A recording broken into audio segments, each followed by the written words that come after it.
passos para um milagre. Passos para um milagre. Eu quero que você abra comigo a sua Bíblia, lá em João, no capítulo 9. João capítulo 9, versículo 1 em diante. João 9 diz assim: e passando Jesus, viu um homem cego de nascença, e os seus discípulos lhe perguntaram dizendo: Rabi, mestre, quem pecou, este ou os seus pais, para que nascesse cego? Jesus respondeu: nem ele pecou, nem seus pais, mas foi assim para que se manifestem nele as obras de Deus. Convém que eu faça as obras daquele que me enviou, enquanto é dia. A noite vem, quando ninguém pode trabalhar. Enquanto estou no mundo, sou a luz do mundo. Tendo dito isso, cuspiu na terra, e com a saliva fez lodo, e untou com o lodo os olhos do cego, e disse-lhe: vai, lava-te no tanque de Siloé, que significa o enviado. Foi, pois, e lavou-se, e voltou vendo. Ele voltou vendo.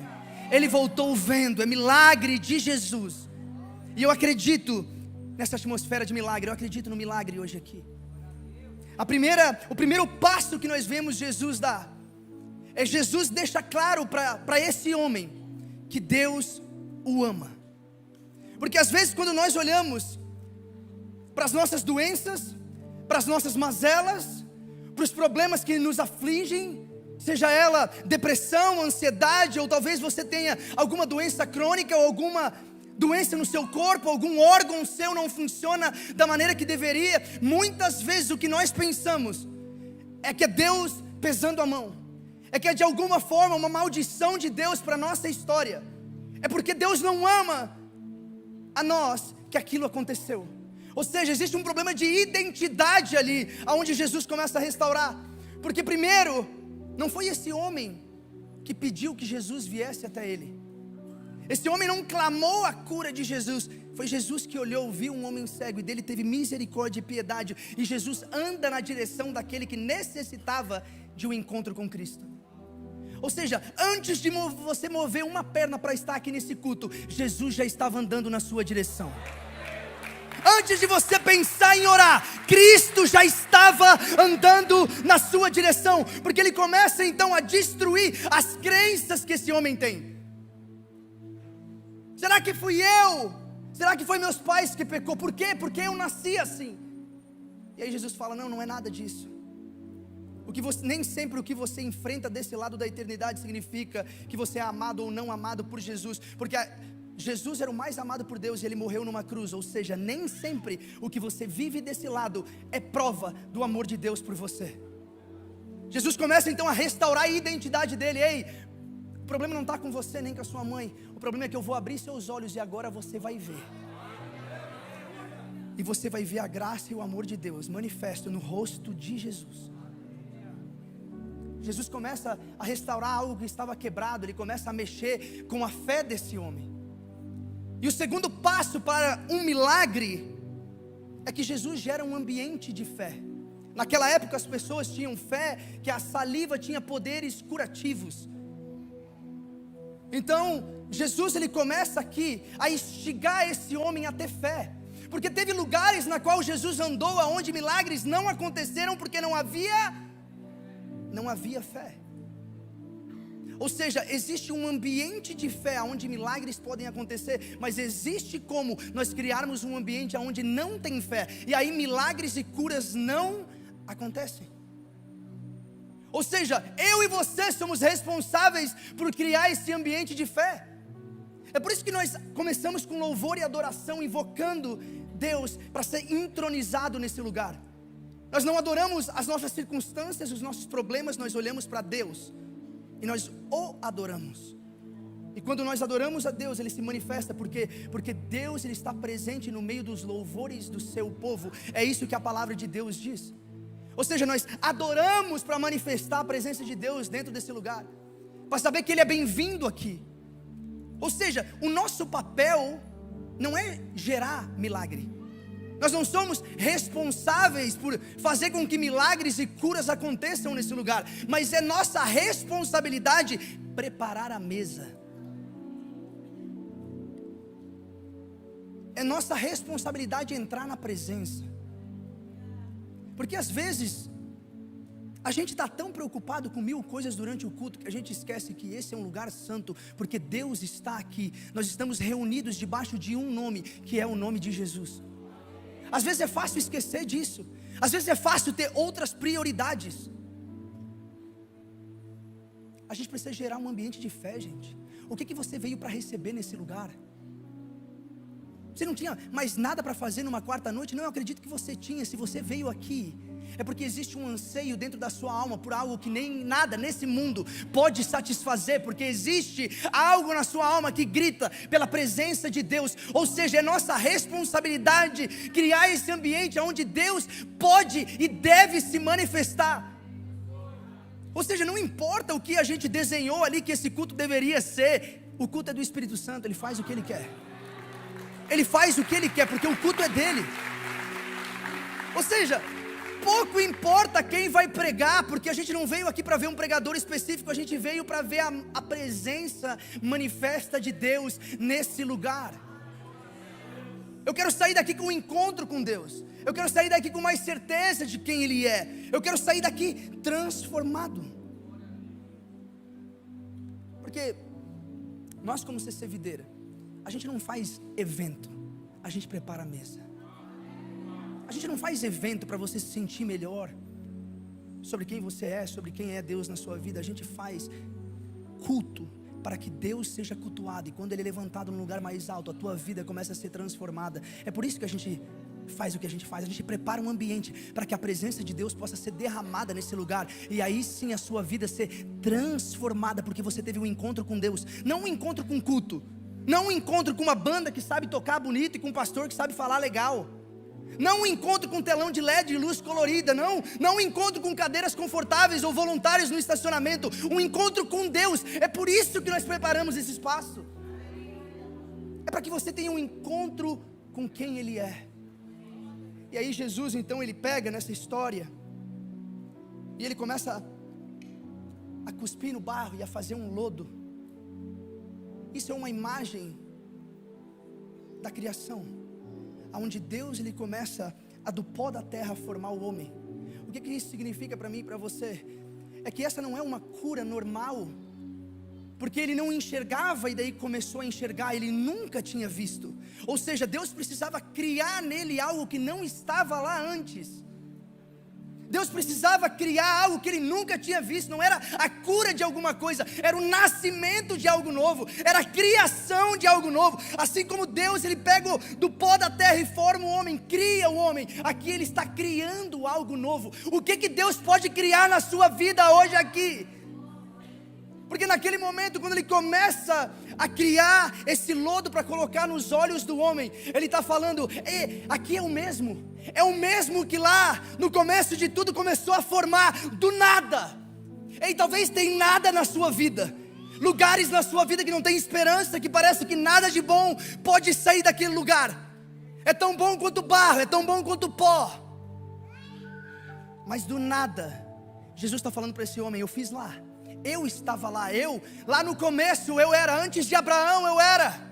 Lá do pó ele começa a formar o homem, e aqui ele começa a formar aquilo que vai dar visão ao homem. Ele começa a criar a vista. Mas aí existe um terceiro passo para o milagre. Qual que é o terceiro passo do milagre? Jesus o enviou. Jesus então passa o lodo nos olhos desse homem e fala: vai até o tanque de Siloé e lava os seus olhos. Aí existe então uma necessidade do quê? De obediência. Mas sabe qual é o problema? Também existe a realidade de um desafio. Porque nesse momento esse homem ele fica pensando assim: será que vai mesmo acontecer? Será que eu vou ser curado de verdade? Cada passo que ele dá em direção ao tanque de Siloé é uma dúvida na mente dele: será que vai ser? Será que eu deveria criar expectativa? Será que esse é você consegue se ver nesse homem? Será que você às vezes fala: Eu já orei tanto por isso, será que Deus ainda vai fazer? Será que eu posso num culto desse orar com fé e esperar? Porque eu já orei tanto, eu já pedi tanto e ainda não aconteceu. E cada passo que Ele dá é um passo de incerteza. Será que dessa vez vai? Quais são os medos que têm te impedido de andar até o teu tanque de Siloé e receber o seu milagre? Quais são os medos? Quais são as áreas da sua vida que você não entregou a Jesus? Quais foram as áreas onde Deus fala, caminha até o tanque de Siloé, e você está hesitante, você tem medo, você tem incertezas, e isso te impede de caminhar até o tanque, onde você vai receber a bênção do Senhor, a tua vitória, o que você tem buscado até então. O que tem te impedido de caminhar? Porque às vezes eu e você, assim como aquele homem, essas incertezas começam a acontecer dentro de nós, porque às vezes a gente está tão acostumado a viver de migalhas, que é difícil acreditar no milagre do Senhor na nossa história. Você está tão acostumado a viver no mesmo pecado, caindo no mesmo erro, que você fala assim, não, agora Jesus vai fazer isso na minha vida, agora que Jesus vai transformar a minha história. Você está tão acostumado a falar, eu vou ter que viver desse jeito o resto da vida. Talvez você já recebeu diagnósticos médicos, talvez tem coisas de nascença que você falou assim, é a minha vida, é quem eu sou. E você está tão acostumado que isso te impede de andar até o tanque de Siloé. Mas o milagre não está no tanque de Siloé. O milagre está que ele foi enviado. O milagre está em quem envia. Ou seja, não precisa de pregador famoso para o milagre acontecer, não precisa de uma ocasião especial. Num culto como esse, Deus pode te tocar. Num culto como esse, Deus pode mudar a tua história. Num culto como esse, um milagre pode acontecer, porque o que importa é quem mandou. E quando Jesus envia, meu amigo, o milagre é certo. Quando Jesus envia, o sobrenatural pode acontecer. Quando Jesus envia, tudo muda. E aí no final dessa passagem, lá em João 9, 24 e 25, esse homem que é curado, ele foi, lavou os seus olhos, ele resistiu, ele decidiu persistir, além das desconfianças, além dos medos de será que vai acontecer, será que eu posso colocar a minha fé nas palavras desse homem? Ele decidiu ir, ele foi lá, lavou os seus olhos no tanque de Siloé, e ele começou a ver, ele começou a ver, ele começou a ver. E aí lá em João 9, 24 e 25, depois de um monte de pessoas perguntando, mas o que aconteceu? Você foi curado, você era cego de nascença, você estava fingindo, e aí você pode ler depois, mas é isso que fala João 9, esse homem, ele diz assim, ó, respondeu ele, pois, e disse, se é pecador, aqui falando de Jesus, porque ele não conhecia, ele fala, eu não sei, uma coisa eu sei, é que eu era cego, e agora eu vejo. Ei, talvez você chegou aqui e você nem conhece tanto de Jesus. Talvez você veio porque um amigo convidou. Talvez você não saiba teologia o suficiente, você não sabe Bíblia. Mas talvez você vai sair daqui hoje falando assim, ó, eu era cego e agora eu vejo. Eu não entendo nada, eu não tenho todas as respostas, eu ainda tenho dúvidas, eu ainda tenho incertezas, eu ainda tenho coisas que eu preciso trabalhar em mim, eu ainda não sou perfeito, tem áreas na minha vida que Jesus precisa fazer algo. Não importa, bem-vindo à jornada. A única coisa que importa é que você não via e agora você vê, e esse é o milagre de Jesus na tua história. Eu quero que você se coloque de pé, igreja. Eu quero que você se coloque de pé, porque a gente não vai só pregar sobre milagre, a gente vai crer por milagres nessa noite. A gente não vai só falar, a gente vai agir, a gente vai colocar em prática a nossa fé. Porque olha aqui o que Tiago diz. Tiago 5, 15 e 16 fala, e a oração feita com fé curará o doente, o Senhor o levantará, e se houver cometido pecados, ele será perdoado. Portanto, confessem os seus pecados uns aos outros e orem uns pelos outros para serem curados. A oração de um justo é poderosa e eficaz. Não a oração de alguém que é perfeito, mas a oração de alguém que crê no que ora. Você tem fé que milagre pode acontecer nessa noite, gente? 3 passos é saber a tua identidade, é saber que você é amado, É quando o diabo começar a falar na tua cabeça: ei, você não merece essa cura, porque você não é amado por Deus, você só tem essa doença, porque Deus não te ama. Eu oro para que isso seja quebrado dentro de você, e a tua identidade restaurada de que Deus te ama, que Ele é por você e não contra você, que Deus quer te curar, que Ele quer te abençoar, que Ele quer mudar a tua história. A segunda coisa é criar um ambiente de fé nesse lugar, e a gente não cria isso sozinho. A gente não cria um ambiente de fé sozinho, mas aqui você pode, com as pessoas que estão do seu lado, começar a gerar um ambiente de fé, onde milagres podem acontecer. E terceiro é você andar em direção a isso.